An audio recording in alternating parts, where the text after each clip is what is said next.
Assalamualaikum warahmatullahi wabarakatuh. Oke, selamat datang kembali di channel saya. Oke, jadi pada kesempatan kali ini kita akan belajar bab kedua bahasa Inggris kelas 9, yakni tentang state a purpose or intention to do something.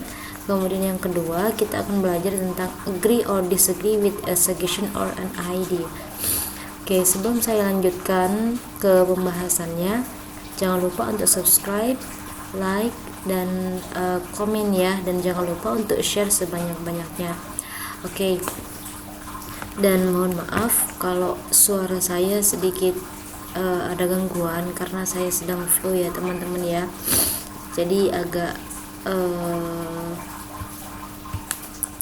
kurang keras. Oke, kita lanjut saja ke materinya. Jadi pertama kita akan bahas tentang state a purpose or intention to do something.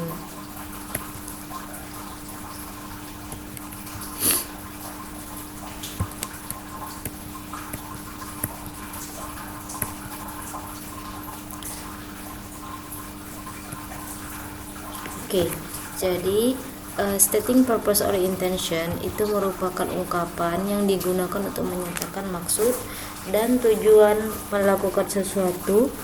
Nah, dapat diungkapkan dengan menggunakan kata to, in order to, dan so that.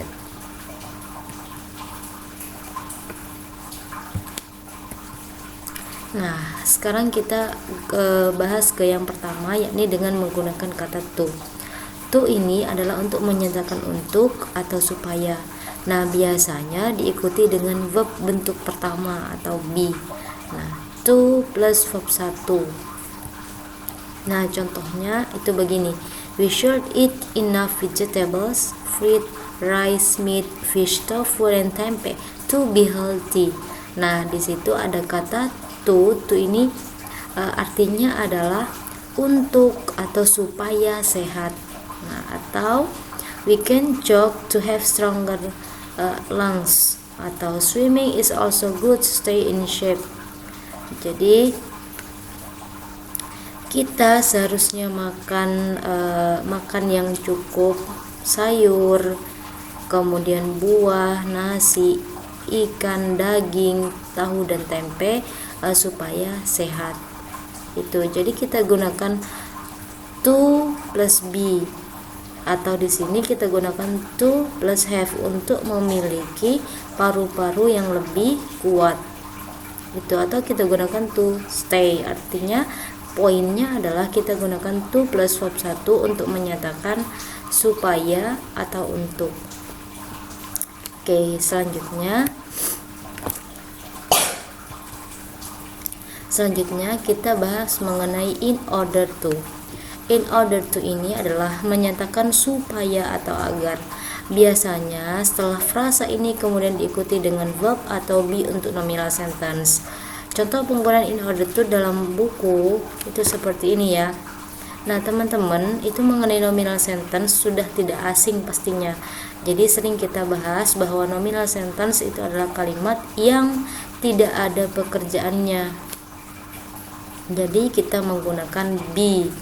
Yang kemarin kita pelajari adalah is, am, are, was, were gitu. Oke, selanjutnya contohnya adalah ini. Maybe you have to take some rest in order to get well soon. Mungkin kamu harus istirahat. Nah, ini kita gunakan in order to. Ini artinya adalah supaya cepat sembuh. Nah, in order to itu artinya supaya. Nah, ini semuanya ke bawah ini artinya in order to, ini artinya adalah supaya. Nah, di sini ada contoh yang menggunakan kata tidak, yakni we should wash the dishes right away after meals in order not to get harmful bacteria. Oke, jadi ini supaya tidak terkena bakteri yang berbahaya gitu. Jadi kalau misalnya kita mau menyatakan supaya tidak, kita gunakan begini aja, in order not to, supaya tidak gitu ya.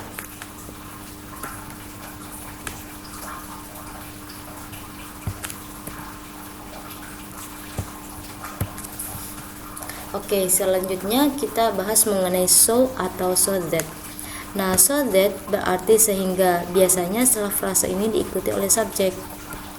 Oke, contohnya adalah yang pertama, you need to drink a lot of water so that you will not get dehydrated. Artinya adalah kamu butuh minum banyak air sehingga kamu tidak akan dehidrasi. Nah, so that ini diartikan sehingga atau so. Itu artinya adalah sehingga. Begitu. Oke, selanjutnya berikut adalah contoh dalam dialognya. Dialog yang pertama, what for do we need to eat various kinds of healthy food? Untuk apa sih kita butuh makan bermacam makanan yang sehat?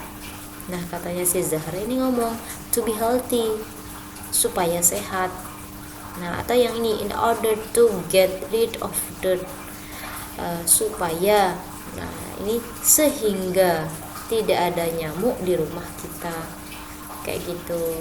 Oke, jadi itu adalah contoh dalam dialog. Nah, seterusnya kalian bisa berlatih membuat dialog sederhana seperti ini. Silakan kalian buat dialog sederhana seperti ini di buku tulis kalian ya. Oke, dan selanjutnya kita akan membahas materi yang kedua, yakni tentang agree or disagree with suggestion or idea. Agree or disagree. Agree ini artinya adalah setuju atau tidak setuju dengan saran ataupun ide dari orang lain yang diucapkan kepada kita. Gimana caranya? Oke, jadi agreement atau setuju dan disagreement tidak setuju, ungkapan yang digunakan untuk menyatakan persetujuan kalau agreement. Nah, contohnya seperti apa? Contohnya seperti ini. I agree with Udin. Atau there's a smart idea. Jadi itu yang bisa kita gunakan. Nah, atau kita bisa gunakan istilah yang lainnya, yakni ini, I agree atau you are right, kamu benar. That is a point, itu maksud saya gitu. Itu loh poinnya. I will say that, saya akan mengatakan begitu gitu. Terus I feel the same way about, saya merasa hal yang sama tentang apa. Nah, gitu ya. Kata that's exactly how I feel, itu loh sebenarnya yang saya rasakan. Nah, kemudian that's for sure atau I couldn't agree with you more. Nah, kemudian absolutely, exactly, atau that's so true, I guess so. Oke, itu adalah tentang yang agree atau setuju. Selanjutnya kita akan belajar tentang yang disagree alias yang tidak setuju.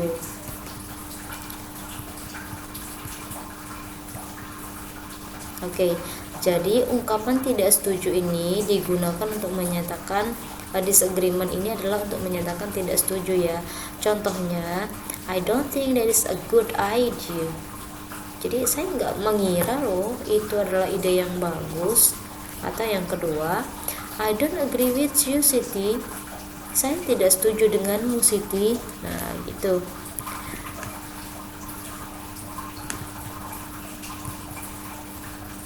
Atau kita bisa menggunakan begini, I don't agree, saya nggak setuju. I don't think so, saya rasa tidak seperti itu. That's not what I think, itu bukan seperti yang saya pikirkan. Atau I couldn't agree with you less. Nah, hati-hati ya di bagian ini. Kalau di belakangnya itu I couldn't agree with you more, itu maka akan masuk ke bagian yang setuju. Tetapi kalau di bagian belakangnya itu less, I couldn't agree with you less, nah ini akan masuk ke disagree. Hati-hati di bagian yang ini ya, di bagian yang I couldn't agree with you less, ini adalah yang disagree. Kemudian kalau yang bagian di sininya itu adalah I couldn't agree with you more, itu akan masuk ke yang agree alias yang setuju. Hati-hati di bagian itu ya.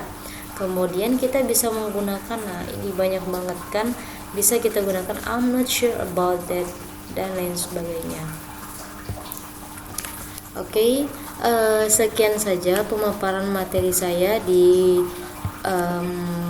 bab kedua kelas 9 ini. Semoga pemaparan materi saya pada kesempatan kali ini mudah untuk dipahami oleh kalian. Oke, sekian aja. Assalamualaikum warahmatullahi wabarakatuh.